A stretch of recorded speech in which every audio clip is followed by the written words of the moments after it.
Hey everyone, thank you so much for clicking on this video. The fact that you are willing to sacrifice a few minutes out of your day to consume my content really does mean the world to me. Yes, I'm reviewing Thor today, and I wish I had some of his, magical thunder abilities, because we are currently out of electricity. Thank you, ESCOM. We are load shedding. For those of you that are not South African, basically what that means is the government just turns off your power. And we're in stage 5, which basically means that we very often don't have electricity. I think today I've gone on for 12 hours no electricity, so it's made everything incredibly difficult. In fact, I'll show you a quick overlay of how I'm even filming this. I've got 2 lights up at the moment, one's battery operated, and this other one literally uses a type of car battery to keep it alight. So the only reason I'm able to do this review at all is because of these lights. I'm very grateful to my in-laws for allowing me to use them. But yeah, guys, let's talk about Thor, Love and Thunder. Now, Thor has easily become one of my favorite superheroes from the MCU. I've always had a soft space for Thor, but the way Chris Hemsworth portrayed him, especially in Ragnarok and in Endgame, really made me just fall in love with him. I also think that his origin story, Thor 1, was one of the most heartfelt MCU movies overall. That had a lot of nuance in it, and so I was really excited to see where we're going to be going with Thor next, because we've left him from Endgame, where he was seriously having a massive identity crisis. And this movie is actually about that. It's about Thor discovering who he is. And of course, a big part of his self-identity is that he is Thor, the God of Thunder. And of course, that all comes crumbling down when he is reintroduced to Jane Foster, the mighty Thor, the ex-girlfriend, the one who got away. And it's ultimately about the two of them pretty much coming together and trying to defeat Gorr the God Butcher. So I'm going to tell you guys right now, this movie, in my honest opinion, never reaches the heights of Thor Ragnarok. It doesn't. Is it a bad movie? I'm going to break that down in my review later on. I'm actually going to have a spoiler discussion near the end, but don't worry, this is non-spoiler talk. I'll make sure that you guys do get a warning the moment I get into spoiler territory. But let's talk about the things of the movie that I really did enjoy. For the most part, I thought the story was strong. It was a great concept. I think it was let down by the script, however. But in regards to the story itself, brilliant premise. We have Gorr the God Butcher, who ultimately has to go out. His goal, his promise to himself, his very being, the promise he made to himself is that, all gods will die. Every single pantheon will fall. And that's a great idea to me. As someone that's a God of War fan, that felt very Kratos-like, and I was very excited to see that on screen. For the most part, Christian Bale does a fantastic portrayal as Gorr the God Butcher. He was empathetic, emotional. You understood his motivations. Now, I'll say this. I've read 6 different articles going into this movie that was busy talking about how Christian Bale's Gorr the God Butcher was the best villain in the MCU to date. Much better than Thanos. And I'm assuming some of you have also read those articles. And I was like, flip, bigger than Thanos? That's some seriously big shoes to fill. And I honestly don't believe that he filled those shoes. He was a good villain for the movie, but there's no way that he's ever going to be better than the Mad Titan Thanos. So honestly, lower your expectations if you have read those articles, because I truly believe that Gorr the God Butcher is not Thanos level. He's a good villain. He was a once-off villain, not as good as Thanos. So yes, this is also directed by Taika Waititi, who of course did Thor Ragnarok. Now I'll say this, if you didn't enjoy the jokes and comedy from Thor Ragnarok, then this probably isn't the movie for you either, because a lot of that does carry on and it continues over. But I will say, on the flip side of that, the comedy and everything pretty much only exists in the first half of the movie. By the second half of the movie, the jokes kind of really do die themselves out. I think Taika Waititi really did start, pulling the reins a bit. He wanted the final half to be a lot more emotional. And so there's a lot less comedy, there's a lot less jokes, but there is plenty of it in the first half. But then on the same side of that coin, I don't think it was ever as funny as Ragnarok. I know I'm going to get a lot of slack for majority of this review, but I don't think that this movie was as good as Ragnarok in many regards. In regards to the power scaling of the characters, I don't think it was as consistent. In regards to the quality of the comedy, I don't think it was as consistent. The script wasn't as witty or clever. Now, I know in Ragnarok they did a lot of improvisation. I don't know how much of that carried across into this movie, but for me personally, some of the jokes were hilarious. And Russell Crowe as Zeus was probably my favorite surprise character of the entire movie. I thought he was hilarious. But a lot of the jokes for me didn't land. And there were scenes that felt improvised. Whether they were not, I don't know. But they felt improvised, and they felt like they didn't actually work.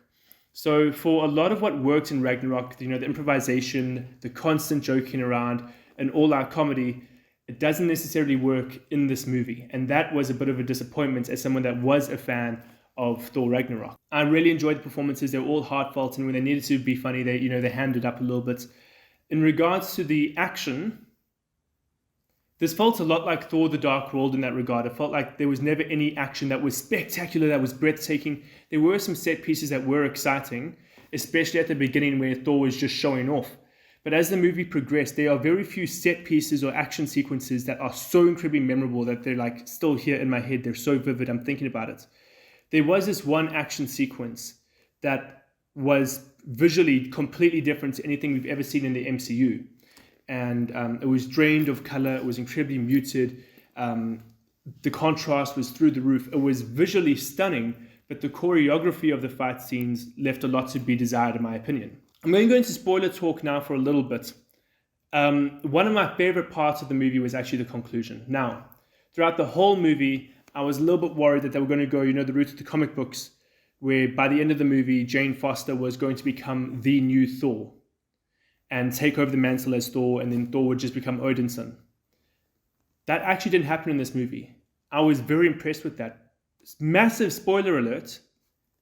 At the end of this movie, Jane Foster dies. I was not expecting that. Yes, there was some foreshadowing and some teasing, and they pretty much said this is going to happen. But I was thinking, no, there's no way they're actually going to go ahead and do that. But they did. And I was incredibly impressed by that. So that was a massive, tick, in my opinion. That took, courage and balls to do. So mad props to the team for actually going through with it. Something that frustrated me a lot, and around the second act, there's a sequence where Thor and his team just start killing a bunch of guards. Now, the reason this happens is because, Thor and his team pretty much go up to Zeus and they go, hey, we need your help to stop Gorr the God Butcher. He's going to kill all of us. And Zeus is like, nope, I'm not going to help you because we're safe here. So what ends up happening is Thor, Mighty Thor, Valkyrie, Korg, they all come together and they start, attacking the gods, protecting Zeus.